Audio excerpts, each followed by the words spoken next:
Hi, good evening. Welcome to Open House. Here we have some sparkling cider for all the parents, as well as some Getty Center parking passes. And on my right, so your left, we also have Miss Underwood's classroom, and next to that, Miss Lula's classroom, and across the hall, Mr. Bradbury's classroom. And in all of these classrooms, you can see some of the projects and some of the work that the students have been working on, like the 9th and 11th graders, 10th and 12th graders, and the history students, as well as several of our student clubs, as well as AP capstone. Thank you. Hi, this room is for 9th and 11th, so Honors 9 and AP Lang. If we go to the next room, that will be Honors 10 and AP Research and AP Seminar, including AP Psych, which is taught by Ms. Tian.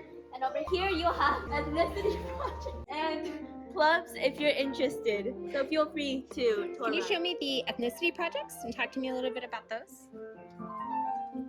So the ethnicity project is something we do for AP World, where each student is tasked with talking about their ethnicity. We have the Philippines here, we have Iran, we have multiple ethnicities, and we're really trying to maximize the diversity in our program and really be proud of it.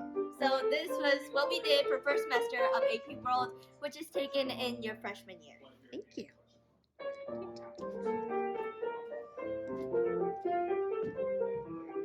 Can you tell me about some clubs? Hi everybody, this is Noho Deca, the biggest club here in North Hollywood. And right here, we learn how to deal with business situations in several business clusters. For example, Micah is the hotel lodging management. I do sports entertainment marketing. Right, and we're just giving these business situations, and we get 10 minutes to prepare and 10 minutes to perform to the judge how we would approach these situations. Yeah, I've also heard that this is the club where people have the most fun. yeah. It is the club that we have the most fun, but it is not a party club. Let's make that clear. That is true. That is true. Thank you. I'm going to show you a nice little poster here in a minute. It seems like you do pretty well. We do very well. We do very, very well. Yes. Have you, won any awards, anything like that? I want a little something. I've got second place. Woo!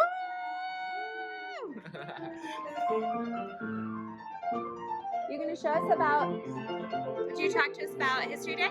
All right, so I'll speak slowly as we get over there. So History Day is, as the name would imply, a history competition where students have the opportunity to create a project of their choice, categories like papers, exhibits, websites, documentaries, about a historical topic of their choice. And what we develop is we develop not only historical research skills, but we develop writing and presentation skills in order for people to be able to take the facts and argue a certain position or a certain implication and so on and so forth. So we are we are the strongest team in Los Angeles. This is our second year running that we have been the most successful team at the competitive Los Angeles Captain Contest. We have qualified 9 projects to the state competition in Sacramento this year. We'll be flying up to Sacramento at the end of April in order for the state competition up there. So wish us luck, and we will win. Woohoo! Can you tell me about this person who's playing piano over here? Right, so this is Keenan Blair. This is one of my classmates. He's one of the greatest people I know, and clearly spends a lot of time practicing the piano. Because I play piano, but not nearly as good as this. Also a great editor. That's true. Yeah. Thank you, Keenan. So we're going into English 9, and we're going to start with looking at some of the Antigone tone poems. These are blackout tone poems from our Antigone project, where we analyzed the Greek play Antigone, and first we created our own versions of the scenes, and then after the project we made blackout poems by taking a portion of the scene and we blacked out some words, highlighting others to create a poem, and we drew artwork around it. This is during one of the darker parts of the story, so of course it's all very gloomy. Thank you. You want to show some of the other Antigone-related activities you did? So here's a composition of the clips from our Antigone project. As you can see, they're all very unique, and of course, here's very different from the original message of Antigone. Nice. All right. Oh, there's some more. Great. And then what do you have over here? So this is a little website that the freshman class whipped up, and basically I think you put it together, right? Yes. With the freshman material. Great. Yeah. So this is a short story project. You can just click here, And these are the short story projects from each of our periods, period 2, 3, and 5, which are both ninth grade English classes. Great. And then here is the Antigone projects, which I believe Henry already showed you. This is a clip compilation of just highlights from each Antigone project from periods 2 and 3. Okay. And these are the full-length films from period 2. Awesome. And going back to here, this is just a short montage of photos and events that were important to the ninth grade English class. Great. Thank you so much. You're welcome. Lovely. Hi, juniors. Hi. We are the juniors of Miss Underwood's class in AP English Language.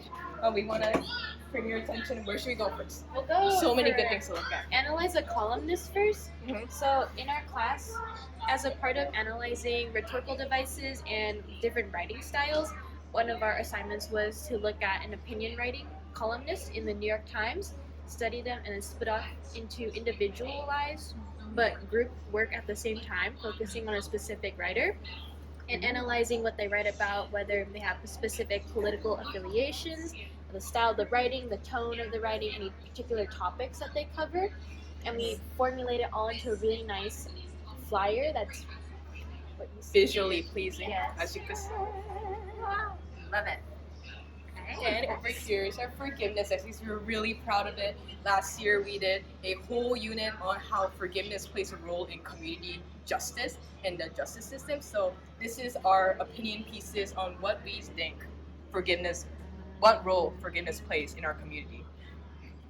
Jane, I think yours is over here. I feel like a lot of the writing that we do in class, Mhm. it becomes almost second nature when you write so much to the point where you don't feel like you have to prepare any sort of specific amount of evidence. So I really just drew upon any books that I read or any experiences that I experienced recently, tied upon into writing. Mhm. And then specifically after learning a specific sort of style for the essay, it was easier to think about how to break it apart a little bit, change up the style every other essay, and see and experiment with how Nice. things like. Uh-huh. And Like your I think- paragraph breaks. yes, I think that had a lot of growth in our class, especially because we see, especially with me reading a lot of essays, I think I see that a lot of people are starting to move away towards specific sort of circumstantial, framework of a specific outline, and now they're starting to venture more onto becoming more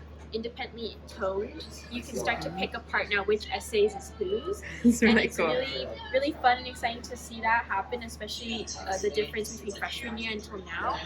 And then we can also see the application of our interpretation of work and things like that, which is also shown in a bunch of other artworks, such as the found poems as well. Awesome. So these are poems that you created through what? Read a couple of, I think, long articles, Mhm. and we will take certain keywords or phrases and piece them together from all over that article into a poem while preserving the message behind the article. And then I'm going to go over these kind of quickly, if you don't mind. Oh yeah, sure. Argument essays, open letters, and mini memoirs. Can you talk to me a little bit about these? I'm going to come over here and talk about teams, and I was interested in having you talk about some of the things. If you want to talk about, I'm interested in scoring and instruction. Do you think you can talk a little bit, because I know you have been part of that, and then both of you have been really helpful in that. So Okay. scoring and instruction, our role is in the class is sort of to just read through, but also really take a look at the writing and the work that people have submitted and see how we can help them to individually improve upon their work in writing.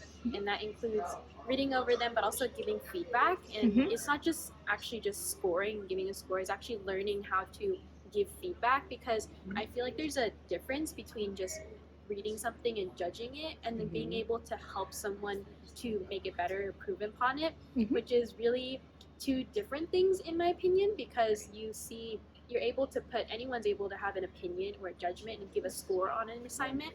However, the really hard part about scoring and instruction is the instructional part, where creating lessons or teaching people how to maybe improve or maybe think about things in a newer way is something that's especially difficult and that we try to do. So you helped Took my with, word. you helped to do, and I know that you helped to create a few lessons. Slideshows. Right? Yeah, that were really helpful. Yeah, so you could see like a lot of student collaborations goes into Miss Underwood's classes. So it's not just the teacher telling everyone, hey, this is what you should be doing. In AP, since we're in an AP class, like this is what you should be doing, this is the rubric you should be following, is more the students feedbacking off of each other in a feedback loop. So we try to bring a sense of community and we have leadership in this class. Yeah. Yay. Thank you. Thank you. Thank you. All right, you're off the hook. I'm gonna go. That was beautiful. Thank you so much, you guys. Hello. Hello. All right, we're gonna go see Miss Glow's room. Hey, Miriam, you want to tell us a little bit about the research? Yeah. Thank you. These are projects done by AP research students who are in their second year of the capstone program. They create a project year long. They spend the entire year working on one single project that works to incorporate, it's essentially, they're doing proper research, so they're collecting data and they're creating a methodology and they're turning it into an analysis project in which they can try to analyze implications and come to a conclusion about a topic of their choice. So they make posters throughout the year, and this is the final iteration of that before they put together their final paper and their final presentation. This one looks really impressive. Look at this one. Looks. Oh wow. So I focused on classical guitar. So with changes in guitar music and changes in the guitar itself, it's the physical guitar. People have naturally transcribed such music, and it hasn't been able to stay exactly the same for these centuries. That's so interesting. And I'm trying to look at how a transcriber's background, so their education, or where they came from, where they were born, or the time period in which they were alive, how all of these factors from their background, how it influences their style of transcription, which includes the elements that they change. So whether they change tempo, or they change notes, or sometimes they add phrases, or take away notes, or they really change it to make it their own style. And in the end, I found that most of it had to do with their background, but with smaller regional differences, perhaps within countries. So say a particular area of Spain, I wasn't able to track smaller differences like that. Interesting. Thank you.